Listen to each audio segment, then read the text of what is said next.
माता पिता का दर्द, बेटा को हुआ अपनी गलती का एहसास। एक समय रात करीब 1 बजे बेटे को माँ का फ़ोन आता है। बेटा हैप्पी बर्थडे, आज तुम्हारा जन्मदिवस है। आज ही तुम पैदा हुए थे, तुमको ढेर सारी शुभकामनाएं। बेटा, माँ ये कोई टाइम है फ़ोन करने का? रात की 1 बजी है, आज सुबह तक इंतज़ार नहीं कर सकती थी, मेरी नींद खराब कर दी।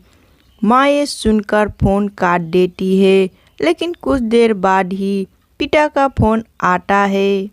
पिता की आवाज़ सुनकर बेटा कुछ नहीं बोलता है, बस इतना ही कहता है, आपने भी बर्थडे विश करने के लिए फ़ोन किया है? पिता, नहीं, मैंने बर्थडे विश करने के लिए फ़ोन नहीं किया है, बल्कि मैंने तो तुमसे माफ़ी मांगने के लिए फ़ोन किया है। तुम्हारी माँ नासमझ है, कुछ नहीं समझ पाती। भला कोई इतनी रात को फ़ोन करता है? बेवकूफ़ है।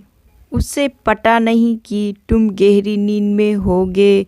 लेकिन एक बात बताओ, तुम्हारी तो एक ही दिन नींद खराब हुई है, और मेरी तो साल में 365 दिन हर रात 1 बजे तुम्हारी माँ उठा करके नींद खराब करती है और कहती है कि इसी समय हमारे बेटे का जन्म हुआ था, बर्थडे विश करती है।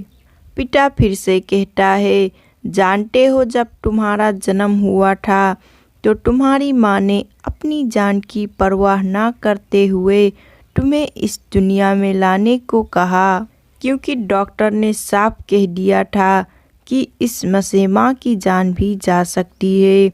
लेकिन तुम्हारी माँ ने अपनी जान की परवाह नहीं की और तुम मुझसे बार बार कहती रही कि सुनो, अगर डॉक्टर ने कहा कि दोनों में से एक ही बचेगा तो तुम मेरे बच्चे को ही बचाना। और मेरे से जब डॉक्टर ने साइन करने को कहा तो मैंने भी कांपते हुए तुझे ही बचाने को कहा, और तू कहता है कि माँ ने तेरी नींद खराब की। सो जा बेटा, अब तेरी माँ कभी तेरी नींद खराब नहीं करेगी। और फ़ोन काट देता है।